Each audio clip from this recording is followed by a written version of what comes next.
Samsung Galaxy Note 9 Blue unboxing and first impressions. That video is coming up right now. Let's go.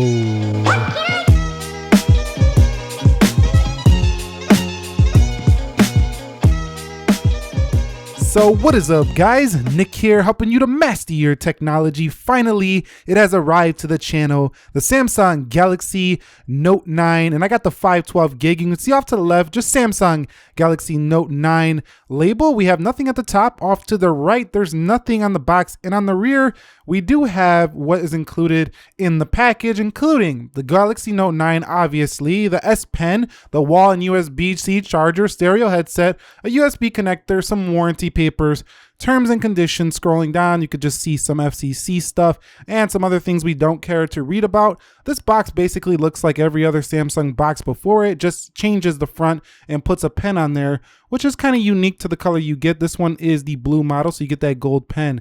Also, if you pre-order this right now, you can get the AKG N60NC wireless headphones, which is the one I would choose if I was you, because you can go ahead and pair this with your Note 9 on your commute, whether you're on a plane, train, urban environment, and you have a pretty good noise cancellation set of headphones here. They are rated at 15 hours, which is not industry leading on these headphones, but if you want to see more about these, let me know down below. Let's get into the good stuff now. The Samsung Galaxy Note 9 Ocean Blue. Yes, I had to go with the blue one, and I thought it was going to be the same color as the Galaxy S9 Plus, but it's not. It's actually a deeper blue, as you're going to see in just a minute here. But the Galaxy Note 9, further in the box, you can see that we do have ourselves some warranty information, terms and conditions, stuff like this included right in here, which we'll definitely read later. You know when, if you've been on the channel before. Quick reference guide if you are, not knowing how to use your Samsung device. This could help you out a little bit to get started with Samsung account and stuff like that. And here's the phone. Taking that plastic off, take a look at this color. Isn't it a beauty? Definitely, if you're going to pay $1,000 for a phone, this is how you do it. You make a shiny, beautiful object that definitely screams premium when you do look at it. So if you're not going to change the design from the Note 8, at least they definitely put a really shiny color here. You do have a fingerprint scanner below the camera with that dual variable aperture camera. We're going to see how that works out. Probably the same as the Galaxy S9 Plus. And down here, you can see that we do have ourselves that gold or yellow S Pen headphone jack, USB-C. And some people are saying that this S Pen is not great looking. I'm going to have to look at it a little bit more in detail and see how I like it in terms of the color. But people are also saying writing on the action memo, like from the lock screen, you do have, yellow text in the Samsung Notes on white screen, which you can't really read. We'll look at that a little bit further. But rest is in the box is you get a USB-C connector. You also get yourself an adaptive fast charger, which is nice to see. We also have AKG headphones. These are just headphone jack headphones. And then you have some more S Pen tips if you need to replace these included right in the box, and some extra earbuds for those headphones if your ears don't fit right out of the box, and another USB cable to go along with that adaptive fast charger. Starting it up, it's simple as ever, just like any other Samsung. We're just going to skip through the Wi-Fi really quickly, agree to the terms and conditions, and we're going to type in our name really quickly here, and then you can protect your phone in like 5 different ways. It's really up to you. Face scan, iris scan, fingerprint, whatever you want. Then Google asks you about your information. Then we have the Samsung account, and then we're going to go ahead and finish up here and get into the Samsung Galaxy Note 9 6.4-inch Super AMOLED display, the best rated smartphone display ever. This seems to always happen every time a new phone comes out. Next month, the iPhone 10 Plus will probably be the best rated smartphone display ever, as every single phone seems to bounce back and forth. Android 8.1 and Samsung 9.5 out of the gate. So no Android Pie, but I'm sure Samsung's working hard to get that software pushed to their latest device as soon as possible. And you can see, just snapping a quick photo, the software looks very similar, if not identical, to the Galaxy S9 Plus, which is not a bad thing. Hopefully they fix that sensitivity where you would accidentally slide over though. But you can see really crisp photo right out of the gate. So it's going to be a nice camera. I really can't wait to really take it out and test it in low light, as well as test the HDR, test the 4K 60 and more.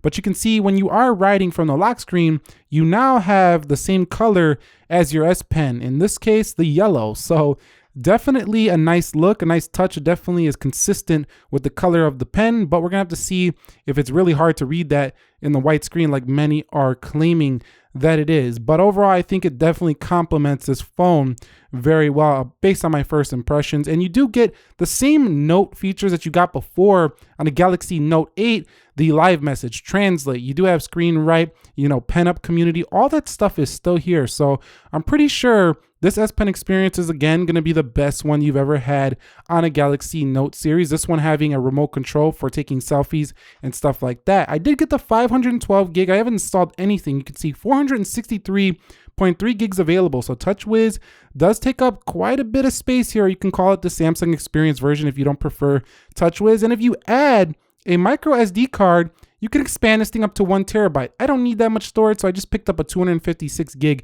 Evo card, and I'm going up to around 700 gigs, which is probably still overkill, but it's nice to have that. Now, the Note 9 feels like a square in the hand, just like the Note 8 did before. Taking a look at it next to an S8 Plus, some common flagships, you can see the S8 Plus is quite a handful as well, but it's definitely more narrow, more infinity display, if you will, and skinnier and not as tall as the Note 9. So it's going to be more compact to hold like an S series device over this. The Note 8 actually looks identical almost to the Note 9. It's actually, I think, a little bit taller, but less wide, a little bit more compact side to side.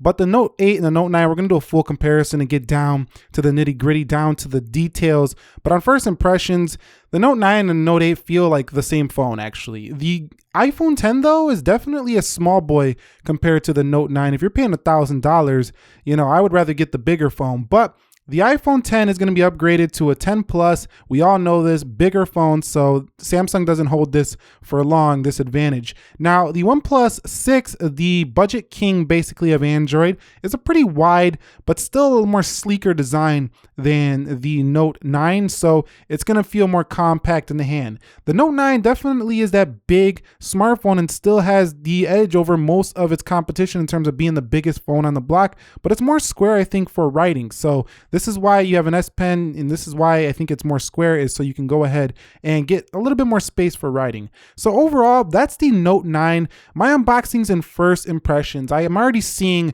super fast performance out of the box. That is pretty common amongst all Samsung phones. We're gonna have to see how that holds up over time. But with 8 gigs of RAM, the Snapdragon 845, this thing should just scream. I know a lot of people are excited for Samsung's redesign, but this refinement to the Note series is gonna make for a really long lasting and very high quality smartphone. So it's got me excited for what's under the hood. I'm not too blown away by the design because I'm coming from a Note 8, but if you're coming from a Note 5, this is a massive upgrade. Or if you're coming from a Note before it, Note 4 maybe, there's another huge upgrade right here. And or if anybody who wants tons of storage for storing games or just a ton of videos, if you edit on your phone, this can be a beast for you as well. But any questions, comments, video suggestions, drop them down below. I know a lot of you dropped them in the poll. If you found this video helpful, enjoyable, click the like button for me, and I'll catch you all in the next episode. Thank you very much for watching. Be sure to be well, and peace.